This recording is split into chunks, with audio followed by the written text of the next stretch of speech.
이제 셋째 몫이 이제 다섯 번째 시간이죠.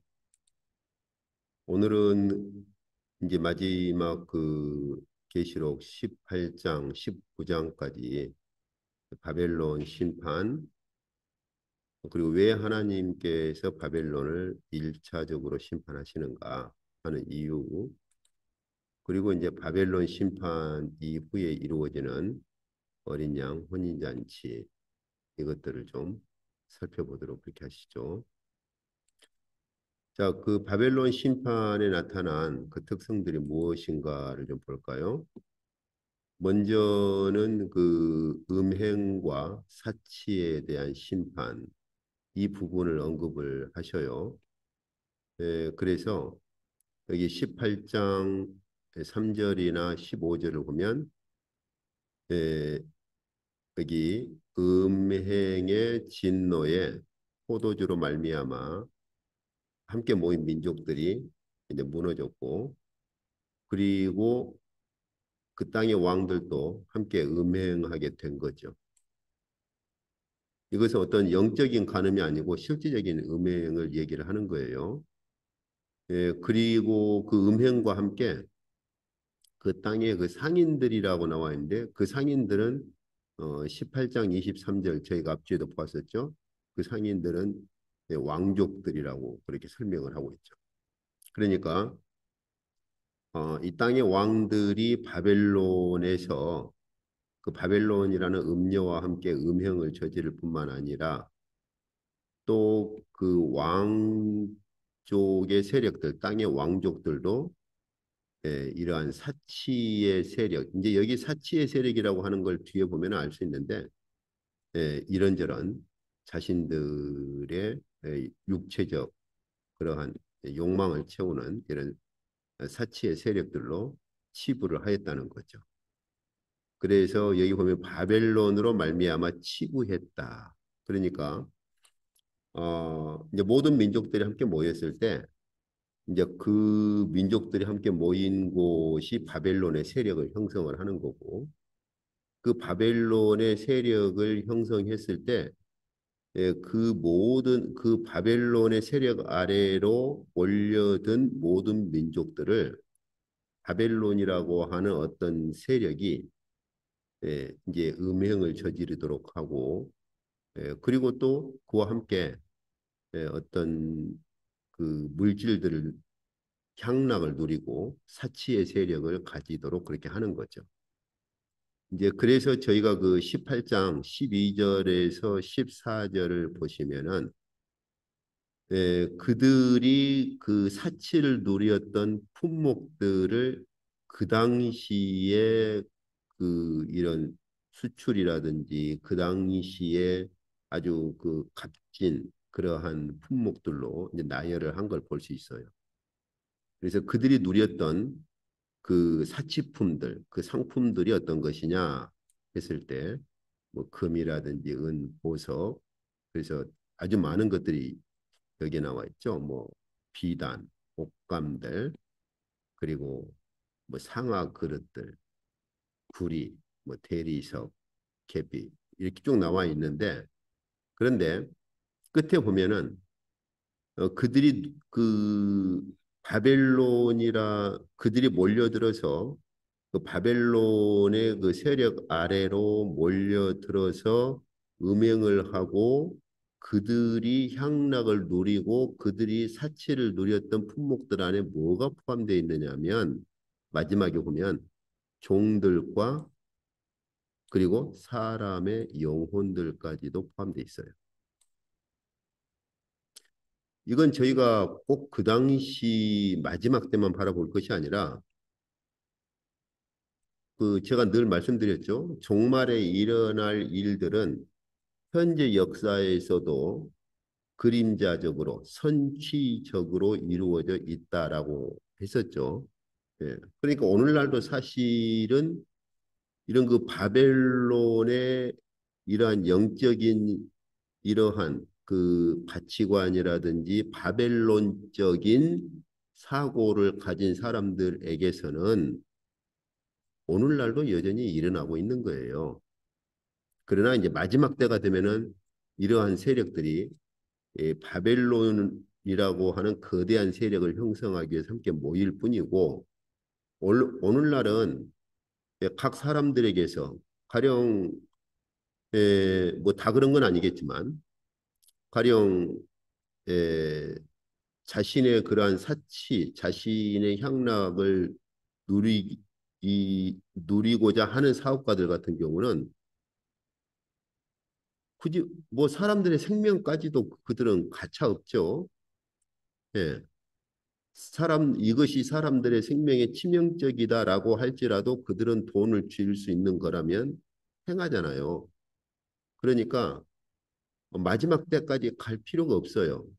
오늘날도 바벨론적인 사고를 가진 사람들은 오늘날도 그들의 삶이 이렇습니다. 같아요. 그래서 그들은 예, 행음을 할 뿐만 아니라 사치의 세력으로 치부하고 그런 것들로 그들은 자신의 삶을 즐기죠. 근데 거기에 사람들의 영혼의 사람들의 생명을 빼앗는다 할지라도 그들은 돈을 벌기 위해서라면 가차없이 그런 행위들을 하죠. 꼭 멀리 갈 필요 있습니까?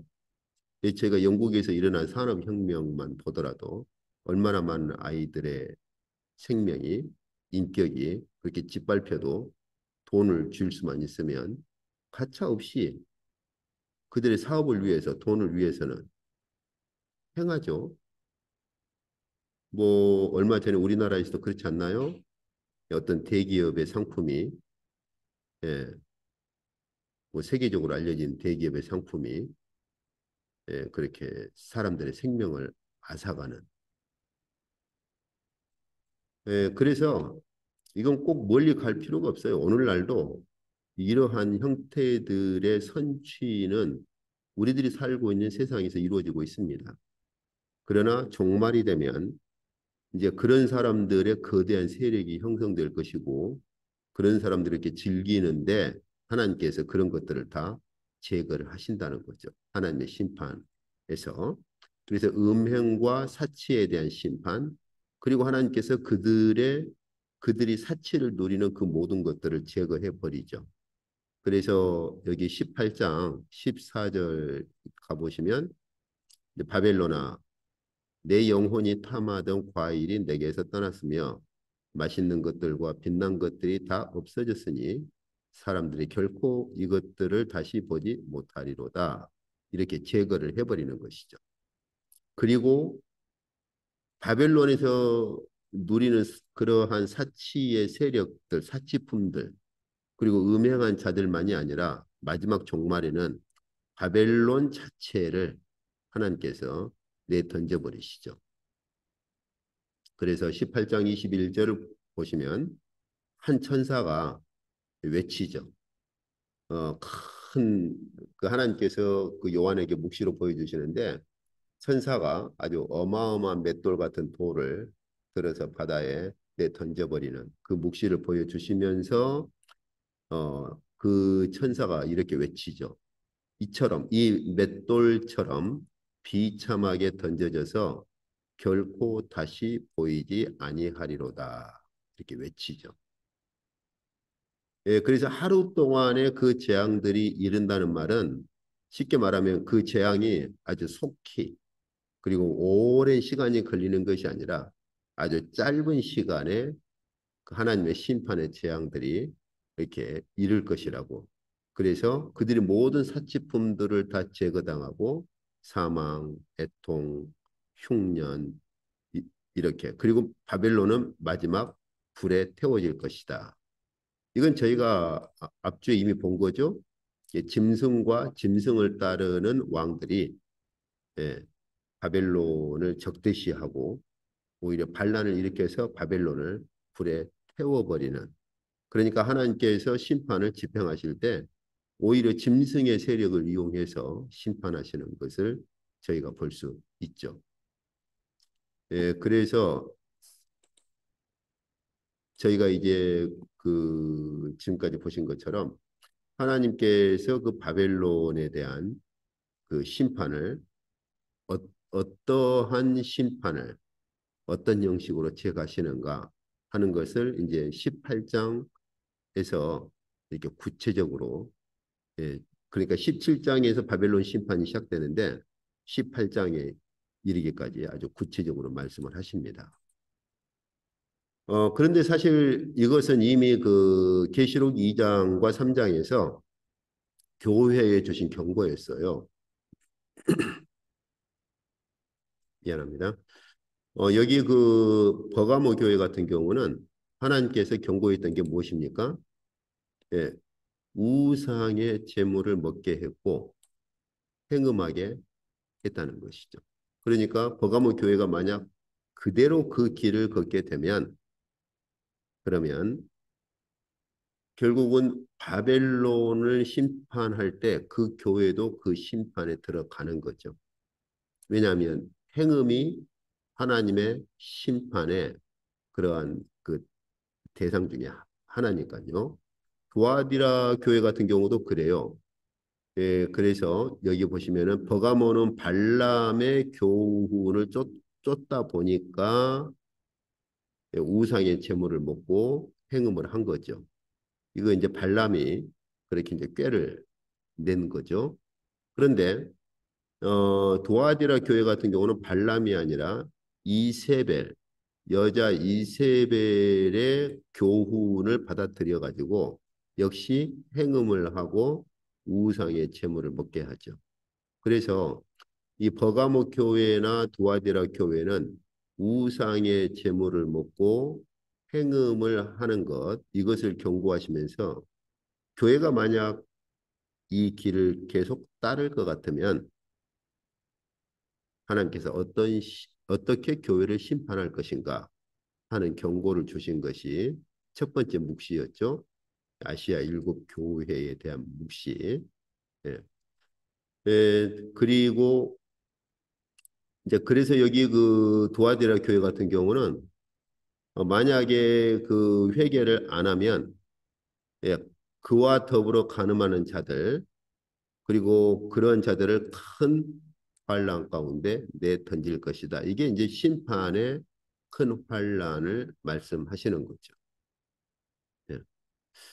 그리고 라오디게아 교회는요, 어, 자기들이 말하기를 이제 그 전에 제가 여기 첫 번째 묵시할 때 이런 교회의 배경들은 그 주석이라든지 책들을 보면은 뭐 많은 책들이 잘 다루고 있으니까 보시면 알 수 있어요. 그 배경, 역사적인 배경 같은 거.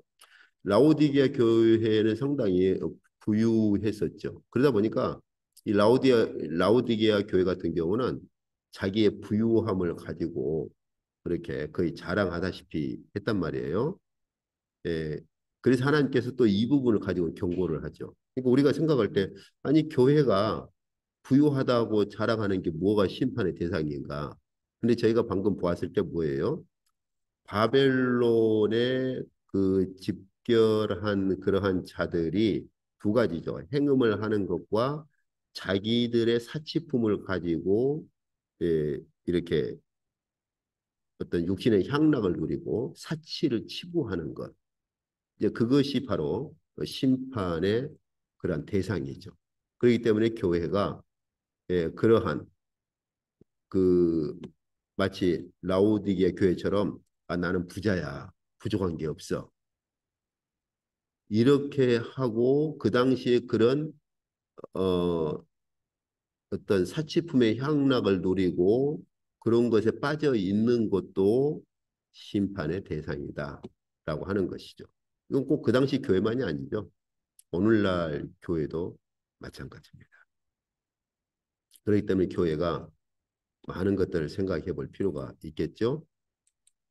그리고 이제 저희가 그 주님과 사도 바울이 돈에 대해서 경고하는 그 경고를 이제는 제가 좀 이해를 할 수 있는데 그 누가복음 12장이나 16장, 18장에 보시면은 주님께서 재물에 대해서 그래서 그 어리석은 부자에 대한 비유를 가지고 경고를 하시죠. 그래서 아무리 네가 물질을 쌓아놓고 이제는 평안히 눕고 자자라고 했을지라도 어리석은 자여 오늘 밤에 네 영혼을 도로 찾으면 네가 준비한 것이 누구 것이 되겠느냐 하시면서 자기를 위해서 재물을 쌓아둔 자가 이런 어리석은 자와 같다. 이렇게. 예, 그리고 바리새인들에게 하나님과 재물을 겸하여 섬길 수 없느니라 주님께서 그러셨는데 그들이 비웃거든요. 왜요? 바리새인들은 돈을 좋아하는 자들이라. 근데 여기서 오해하시면 안 될 것이 모든 바리새인들이 그렇다는 말이 아닙니다. 여기서 이 주님의 이 말씀을 듣고 비웃는 바리새인 부류들은 돈을 좋아하는 바리새인 부류가 그렇다는 것이고 그 당시 바리새인에 대한 연구들을 보면은 굉장히 다양한 바리새인들이 있었어요. 그런데 바로 돈을 좋아하는 부류의 바리새인들은 주님의 이 말씀을 듣고 비웃었던 거죠. 그러니까 주님께서 그 다음에 무슨 비유로 말씀하세요? 거지와 부자. 왜 부자가 음부에 떨어집니까? 비유에는 아무런 그 이유 설명이 없어요. 그런데 주님께서 그 비유를 말씀하시게 된 동기가 뭐예요? 하나님과 재물을 겸하여 섬기지 마라. 그러니까 돈을 좋아하는 어떤 바리새인들이 그걸 듣고 비웃거든요. 그래? 너희들 돈을 그렇게 좋아해? 그래서 그 부자의 비유를 가지고 아무런 윤리적으로 잘못을 안 했을지라도 돈을 사랑하는 자들의 결과는 음부로 떨어지는 것이다. 이 말씀하시려고 거지와 부자 비유를 말씀하신 거예요. 그러니까 주님께서 이 비유를 말씀하시게 된 동기를 잘 알면 왜 부자가 지옥으로 갔지라는 의문을 제기할 필요가 없는 거죠. 왜 주님께서 이 비유를 말씀하셨는가만 이해를 한다면. 그리고 부자 청년이 와가지고 주님께 내가 어떻게 영생을 얻을까요? 그래? 그럼 네가 이런 거 지켜. 다 지켰는데요. 그럼 너 재물을 팔아가지고 이렇게 가난한 자들이 주고 나를 뒤쫓아와. 왜요? 율법의 근본이 무엇입니까? 하나님을 사랑하고 이웃을 사랑하는 거예요. 그 청년이 아주 근심하면서 가죠. 그러니까 주님께서 어떻게 말씀하세요? 바로 재물이 있는 자는 하나님 나라에 들어가기가 낙타가 바늘 구멍으로 들어가는 것보다 더 어렵다. 다시 말하면 이 세 가지 다 주님께서 무엇을 경고하십니까? 자기를 위해서 재물을 쌓고 하나님과 재물을 겸하여 섬기고 그리고 재물 때문에 결국은 근심에서 돌아가는 재물에 사로잡혀 있는 돈에 사로잡혀 있는 자들에 대한 경고를 말씀하신 거죠.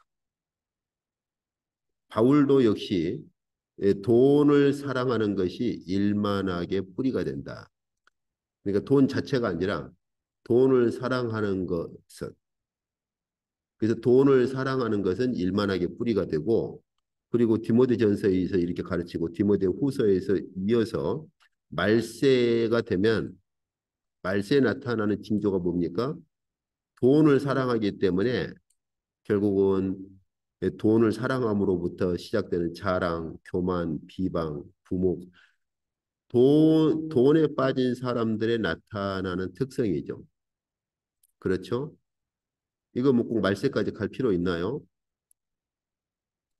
돈 때문에 부모를 거역할 뿐만 아니라 심지어는 부모를 그렇게 죽이기까지 하죠. 부모만 그렇습니까? 아내도 그렇게 하려고 하죠. 그래서 원통함을 풀지 않고 모함, 절제하지 못하고 이런 것들이 다 계시록에서 방금 보았던 바벨론에서 음행을 하고 그러한 사치의 세력을 즐기고 향락을 즐기는 자들에게서 나타나는 특성들이죠. 그러니까 왜 성경에서 재물이나 돈에 대해서 경고를 하느냐? 뭐 그럼 돈 자체가 문제냐? 이렇게 질문한 사람들이 있는데 재물이나 돈 자체를 문제 삼는 것이 아니고 재물이나 돈을 사랑하고 거기에 빠지면 결국 바벨론적인 삶을 사는 것이고 바벨론에 속한 삶을 산다는 것은 마지막 바벨론 심판 때 결국은 바벨론의 심판 속으로 들어가기 때문에 이 경고를 하는 거예요. 돈 자체를 문제 삼는 게 아니죠. 바벨론에 속한 삶을 사느냐 살지 않느냐를 보는 거예요. 음행에 대한 문제도 마찬가지고요. 그래서 저희가 그 바벨론에 속한 그러한 삶을 현재도 살고 있는 것인지 우리 자신들을 돌봐야 하는 것이고 교회도 우리 자신들을 다시 한번 살필 필요가 있겠죠. 자, 그러면 이제 바벨론 왜 하나님께서 그런 바벨론을 심판하시는가 보시죠. 먼저 바벨론의 본질을 보시면 저희가 자주 보았었던 말씀이죠. 바벨론을 어떻게 묘사합니까?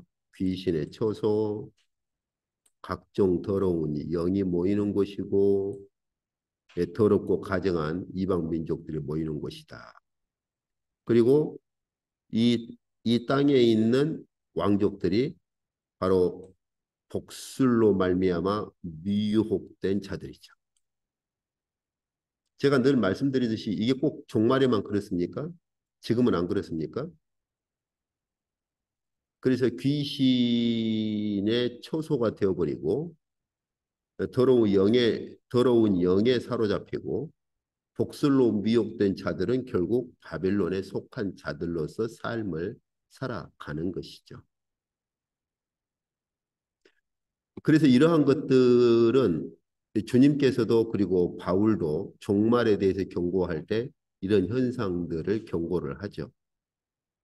그래서 저희가 마태복음 24장을 보시면 거짓 그리스도들과 거짓 선지자들이 일어나서 큰 표적과 기사를 행할 것이다. 그래서 택하 하나님의 택함 받은 자들을 미혹할 것이다. 이렇게. 바울도 마찬가지죠. 종말의 징조를 말할 때 악한 자가 어떻게 나타날 것이냐. 모든 능력, 표적, 거짓 기적, 불의의 모든 속임을 부려서 이런 속임수로 멸망하는 자들에게 임할 것이다. 전에 제가 본 것처럼 왜 그럼 하나님께서 그런 것들을 허락하시느냐? 진리를 믿지 않고 불의를 좋아하는 모든 자들로 심판받도록 하려고 한다 하는 거예요. 오늘날도 마찬가지 아닌가요? 어떤 이단에 빠지거나 저희가 봤을 때 뭐 저희 뭐 TV에서 저 누군가요? 뭐 JMS인가요? 뭐 그런 뭐 신천지 뭐 이런 세력들 그들이 왜 그렇게 이단적인데도 불구하고 꼭 뭐 그 공부 안 한 사람들만 거기에 빠집니까? 뭐 보면은 뭐 심지어 뭐 교수도 들어가 있다고 하고 그렇죠? 심지어 뭐 목사까지도 거기에 들어가 있다. 뭐 그러고 있잖아요. 진리를 믿지 않고 불의를 좋아하는 그러한 자들, 이 자들로 하여금 그런 것에 미혹되게 해서 하나님께서 심판하시는 방편이라고 말씀을 하시는 거죠. 그래서 종말에는 이것이 더 극적으로 아주 왕성하게 일어나겠으나 오늘날도 여전히 이런 거짓 선지자들, 그 악한 자들이 그런 이단의 종파를 일으키고 그들 안에 사람들을 미혹하는 그 어떤 형태의 여러 가지를 만들어내죠. 거짓, 기적, 능력, 효적, 그렇죠? 많은 것들을 만들어내요. 그리고 사실은 그런 곳은 계시록에서 말한 것처럼 귀신의 처소이고 각종 더러운 영이 모이는 곳이죠.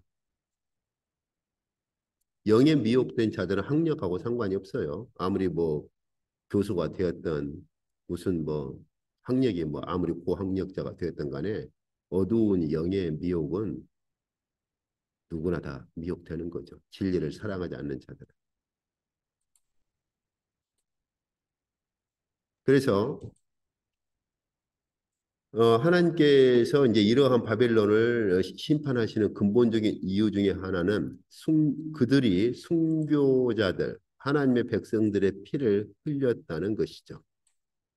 그래서 17장 2절에 보면은 바벨론의 세력을 여자로 그렇게 하나님께서 묵시해서 음녀의 그런 여인으로 보여주면서 이 바벨론이라고 하는 이 음녀의 상징적인 존재가 그러니까 바벨론이라는 세력을 영적인 세력을 물리적으로 보일 수가 없잖아요. 그러니까 음녀의 모습으로 하나님께서 묵시해서 이제 요한에게 보여주시는데 이 음녀 바벨론이라는 이 음녀가 성도들의 피와 그쵸? 예수의 증인들의 피에 취했다. 이렇게. 그리고 그 바벨론 성에서 뭐가 발견되느냐? 계시록 18장 24절을 보시면 선지자들과 성도들과 땅 위에서 죽임을 당한 모든 자의 피가 그 바벨론이라는 성에서 발견되었다. 다시 말하면은 그 바벨론이라고 하는 그 세력 가운데서 이런 선지자들, 성도들, 죽임을 당한 자의 피가 예, 그렇게 바벨론이라고 하는 예, 그러한 곳에서 발견되는 것이죠. 그래서 18장 23절에 보면은 예, 그의 심판은 참되고 의롭다라고 말하는 이유 중에 하나가 뭡니까? 먼저 음행으로 땅을 더럽게 했어요. 예, 그리고 자기 이러한 음행으로 땅을 더럽게 한 그 바벨론을 심판하셨고 두 번째는 뭡니까? 자기 종들의 피를 음녀의 손에 갚으셨다. 그러니 하나님의 심판은 참되고 의롭다라고 그렇게 선언을 하는 것이죠. 예, 그래서 여기 음행에 대한 심판을 보시면 이건 제가 자주 봤던 것이죠.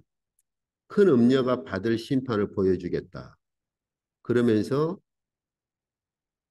그 계속해서 말씀하시기를 땅의 임금들도 그녀하고 함께 음행을 했고 그리고 이 땅의 임금들만이 아니라 땅에 사는 모든 사람들도 그 음행의 포도주에 취했다. 그러니까 한마디로 방금 18장 23절에서 본 것처럼 이런 식으로 해서 음행으로 땅을 더럽게 한 거죠. 임금들만이 아니라 이 땅의 모든 사람들이 그 음행을 저지르게 함으로 이 땅을 더럽게 한 그 영적인 세력이 바로 바벨론이죠. 그래서 하나님께서 결국 바벨론을 심판하는데 이것은 결국 무엇과 같습니까? 구약의 소돔과 고모라와 같은 것이죠.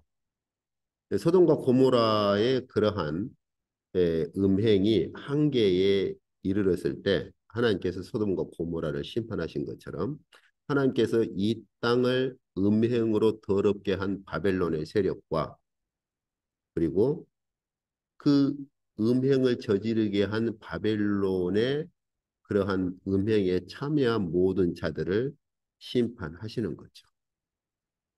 그래서 그런 표현을 쓰는 거죠. 아까 저희가 보았습니다마는 음행의 진노의 포도주로 그죠? 음행의 진노의 포도주로 만국이 무너졌다.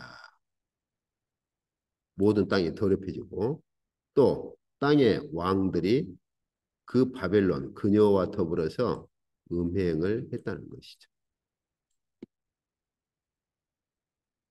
그래서 하나님의 창조 세계를 이렇게 음행으로 더럽히니까 하나님께서 이제 더 이상 둘 수 없는 지경에까지 이르는 거죠.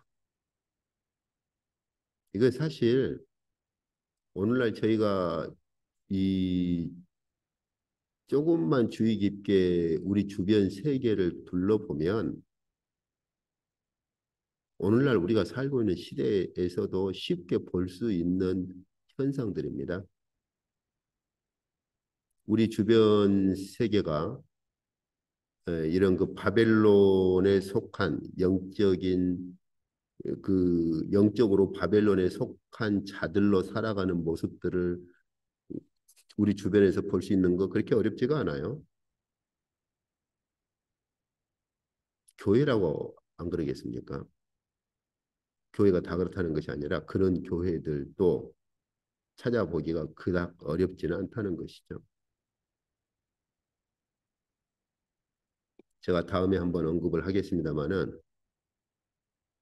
여러분 WCC 운동 중에 영혼을 불러오는 그런 초혼제를 했어요. 그래서 참 그 초혼제 때 영혼을 불러오는 그 초혼제 뭐라고 그러죠? 가사라고 그래요. 가사 보면 기가 막힙니다. 우리아의 영혼도 불러오고 억울하게 죽은 우리아의 영혼이여 뭐 돌아오소서 돌아오소서 이런 행위를 하고 있어요. 이런 행위를 어쨌든 참 너무너무 가슴 아프고 교회가 왜 이 지경까지 갔나 싶은데 제가 한번 뒤에 시간 되면 그 초혼제 때 그 읽으면서 초혼제 그 의식을 집행했던 그런 사진이라든지 문구를 제가 한번 보여드릴 텐데 아마 참 기가 막힙니다. 어쨌든요. 그 WCC 지금 대표를 맡는 분들이 누군지 아세요? 한번 인터넷 검색해 보세요. 우리나라 교회 대교회들 목회자들입니다. 영성교회를 비롯해서 그들이 WCC의 지도 회장으로 그렇게 지내기도 했고 그런데 그런 초혼제를 한 거예요. 이 집행을 한 거예요.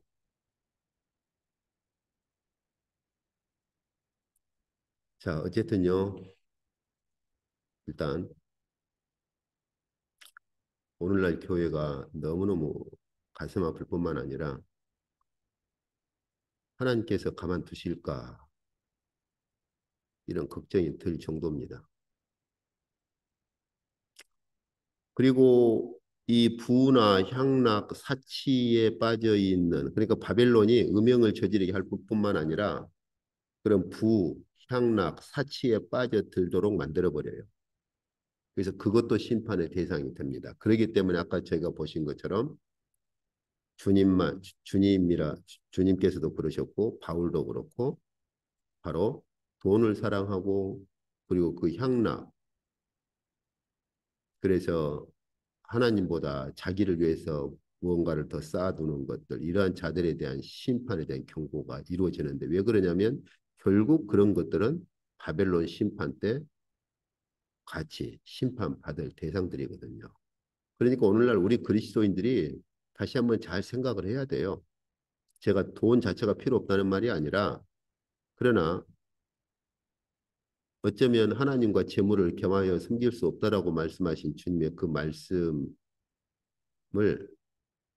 우리가 얼마나 잘 명심하고 있는지 사실 우리의 삶이 오늘까지도 보면 주님의 보호하심 아래 왔거든요. 그런데도 늘 한쪽에서는 뭐 내일 우리가 우리의 어떤 사업이 잘못되면 어떨까? 또 그런 불안감을 동시에 가진단 말이에요.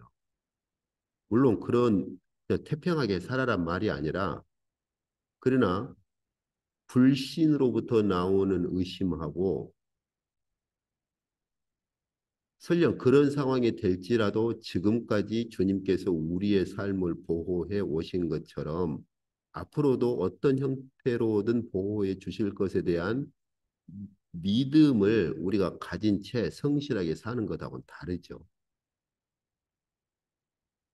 어쨌든 그래서 여기 부향락 사치에 대한 심판에 보면은 뭐 자주옷, 붉은 옷, 금, 보석, 진주로 꾸민 이러한 부와 향락과 사치를 누려왔는데 그러한 부가 한 시간에 망하였도다. 다시 말하면 순식간에 망하도록 하나님께서 그런 심판을 집행하신다는 거죠.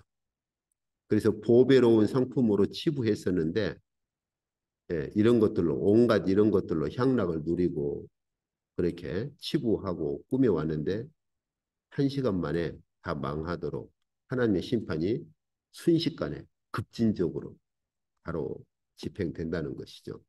그러니까 이러한 바벨론적인 삶에 속한 바벨론적인 삶으로 살아가는 자들도 동시에 그들의 심판은 순식간이죠.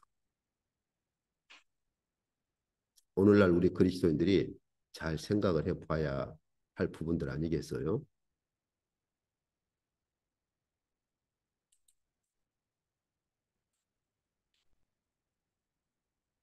자, 그 다음 보시죠. 이제 그리고 나면은 어린 양 혼인잔치에 대한 묵시를 보여주십니다. 그래서 이 바벨론 심판에 나타난 그 전능하신 하나님의 통치에 대한 찬양을 하죠. 그래서 큰 무리가 첫 번째 할렐루야 찬양을 하죠. 첫 번째 할렐루야 찬양이 어떤 것입니까? 아까 제가 보았던 구절이죠. 바로 구원과 영광과 능력이 우리 하나님께 있도다. 그러면서 하나님의 심판은 참되고 의로우시다. 왜요? 첫 번째 아까 제가 본 것처럼 음행으로 땅을 더럽힌 바벨론을 심판하신 것이고 그렇죠? 음행으로 땅을 더럽힌 이 바벨론을 심판하신 것이고 두 번째는요.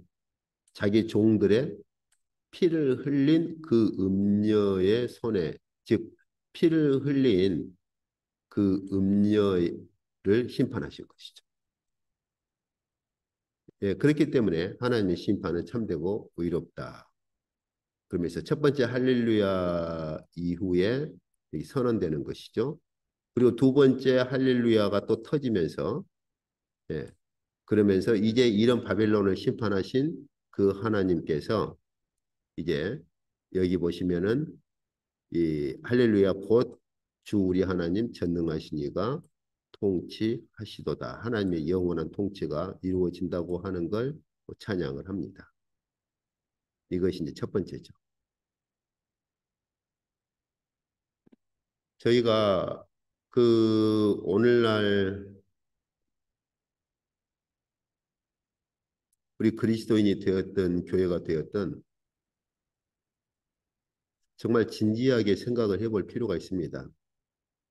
우리가 어떤 삶을 살고 있는 것인가? 예, 주님의 말씀 기억하세요. 주님을 따르는 길에 있어서는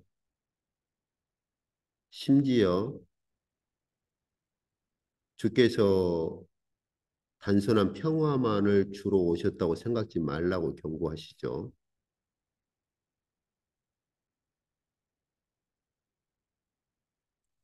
저와 여러분이 우리 그리스도인의 개인이 되었던 교회가 되었던 그 어떤 형태가 되었든 간에 이 바벨론에 속하지 않는 자들로 산다고 하는 것은 때로는 심지어 어떤 경우는 부부 간에도 그렇죠? 가족 간에도 부모와 자식 간에도 어떤 결단을 요구할 수 있습니다.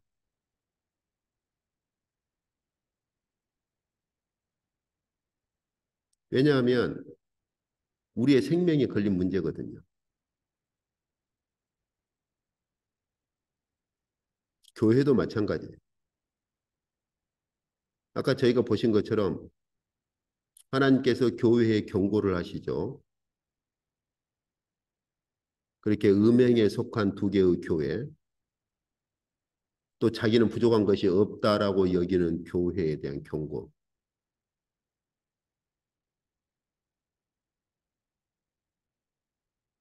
그래서 오늘날 교회가 그런 교회들의 그런 바벨론적 사고에 속한 교회들로부터 분리되고 그러한 교회에 속한 그렇게 바벨론적 사고에 속해 있는 교회들을 오늘날 교회로부터 분리시키고 이렇게 떼내는 것은 당연히 분쟁과 다툼을 일으키게 돼 있죠.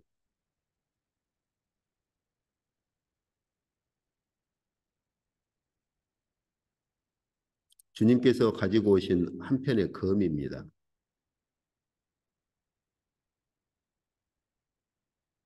이것은 부부 간에도 부모와 자식 간에도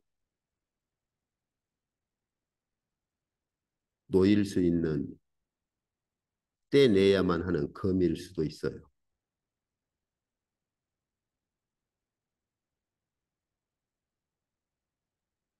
이거 오늘날 그리스도인들이나 교회가 진지하게 다시 한번 생각해 볼 필요가 있습니다. 만약 이 바벨론적인 사고로 계속 살아간다면 하나님께서 저와 여러분을 부르실 때 바로 심판으로 들어갈 뿐만 아니라 주님 재림하실 때까지 살아있는 자들은 바벨론 심판에 다 들어가게 되거든요.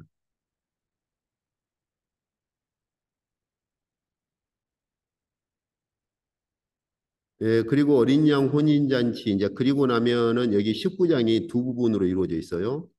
19장 1절에서 6절, 그 다음에 19장 7절에서 9절. 이 두 부분이 한 파트고요. 그 다음에 이제 9절부터 이제 마지막까지가 예, 어린 양 대신 주님께서 재림하셔서 마지막 심판을 집행하는 크게 보자면 두 파트인데 첫 번째 파트는 19장 1절부터 6절, 그 다음에 7절에서 9절까지 이렇게 두 에, 이러한 뭐라고 할까요? 그러한 두 부분이라고 할까요? 어쨌든 두 가지로 이루어져 있습니다. 이게 이제 그 첫 번째 파트예요. 그리고 10절에서 마지막까지가 두 번째 묵시고 그 소묵시 그러니까 조그만 묵시 덩어리죠. 예, 그래서 여기 그 바벨론을 하나님께서 심판하심으로써 나타내신 전능하신 하나님의 통치에 대한 찬양이 있고 그리고 나면은 어린 양 혼인잔치 기약이 이르렀다고 그래서 어린 양 혼인잔치의 기약이 이르렀음을 이제 찬양을 하죠. 그래서 깨끗한 세마포 옷을 입도록 그렇게 허락하셨다. 그런데 이 깨끗한 세마포 옷이 뭐냐? 성도들의 옳은 행실이라. 이제 여기서 성도들의 옳은 행실이 뭔지 저희가 계시록 18장, 19장, 17장부터 18장, 19장에 보면 성도들의 옳은 행실이 뭔지를 이제 이 17장부터 19장까지 보면 알 수가 있잖아요. 그죠? 바벨론의 그러한 음행에 참여하지 않고 또 바벨론이 미혹하는 향락과 부와 사치에 그렇게 미혹되지 않는 것들이죠. 크게는 두 가지예요. 음행과 그리고 그런 그 사치 혹은 돈, 물질에 그렇게 미혹되지 않는 것들. 이제 그리고 마지막 한 가지가 더 있다면 그러한 상황 가운데 순교를 당해야 한다면 기꺼이 피를 흘리는 순교의 피. 이 세 가지라고 말할 수 있거든요. 그 주님께서 그 하나님 나라 씨 뿌리는 비유 그 기억하십니까? 처음에는 아예 그냥 그 말씀을 못 받아들이게 예, 그 씨 자체를 뺏겨버리죠. 그렇죠? 그런데 두 번째는요. 두 번째, 세 번째는 뭡니까? 씨가 심어지긴 심어져요. 어느 정도.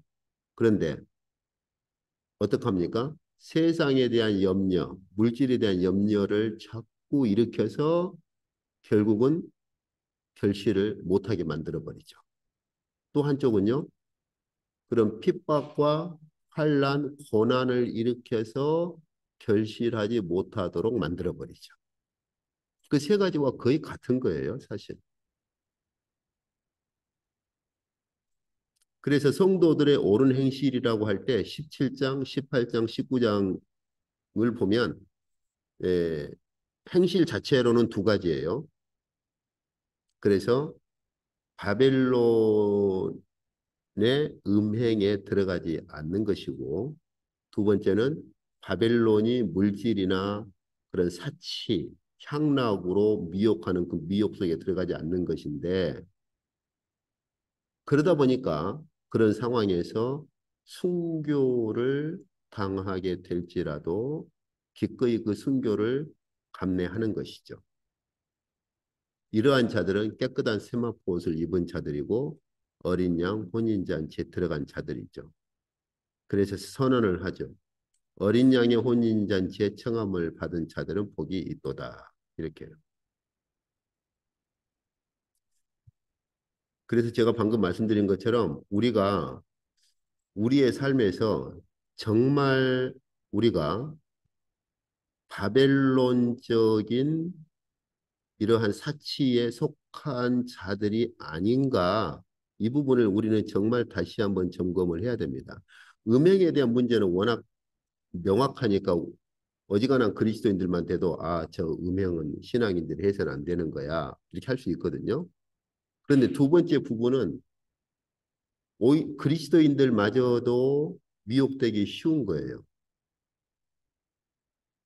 사실 오늘날 한국 교회만이 아니라 오늘날 그리스도인들에게서 자기가 가지고 있는 것 놓아야 된다고 했을 때 쉽게 놓을 사람이 얼마나 될까요? 좋은 집이 있고 좋은 차가 있고 그런데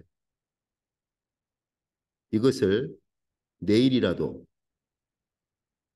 그렇죠. 이제 우리나라에 실감이 안 나지만 가령 중국에서 저희 학교에서 보면은 중국에서 사역하다가 결국은 공안들에게 예, 걸려가지고 뭐 20년 이상 사역하던 거 다 놓고 가방 하나 들고 이렇게 추방돼 오신 분들이 몇 분 계시는데 어떻습니까? 내일이라도 그 집을 지금 살고 있는 집을 나가든가 아니면 신앙을 포기하든가 그런 요구가 주어지는 상황이 주어지면 과연 몇 퍼센트나 담담하게 가방 하나 들고 집을 나올 수 있겠어요? 어떻게 생각하세요?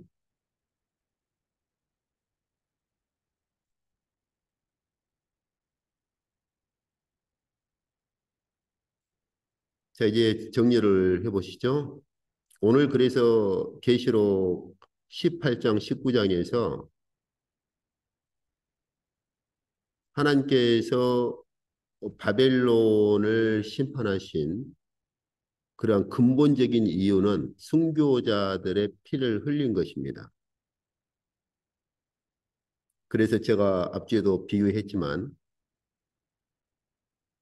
하나님께서 나팔 심판 때 순교자들의 피를 흘린 자들에 대한 3분의 1 심판을 먼저 집행하신 것처럼 짐승 심판을 먼저 집행하시기 전에 순교자들의 피에 취해버린 이 바벨론에 대한 심판을 먼저 집행을 하시는 거죠.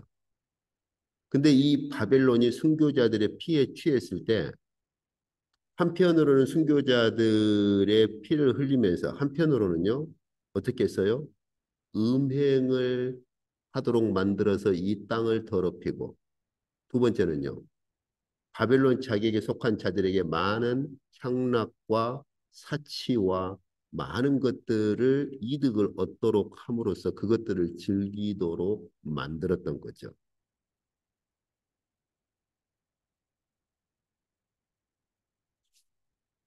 예, 그래서 하나님께서 순교자들의 피를 흘린 것 때문에 심판을 하실 때 음행을 행한 자들에 대한 심판, 그리고 향락과 사치를 즐긴 자들에게서 사치품들을 완전히 다 제거해 버리심으로 마지막으로 바벨론 자체를 맷돌을 들어서 바다에 던지는 그 묵시로 보여 상징적으로 맷돌을 들어서 바다에 던지는 걸 보여 주시면서 바벨론이 마지막으로는 이 바벨론 자체가 이렇게 심판을 받을 것이라고 그렇게 경고를 하시는 거죠.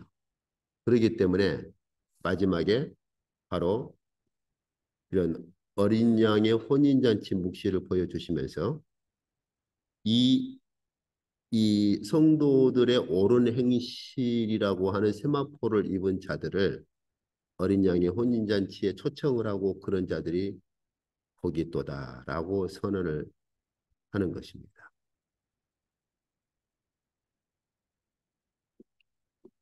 예, 오늘 이쪽까지 하도록 하겠습니다.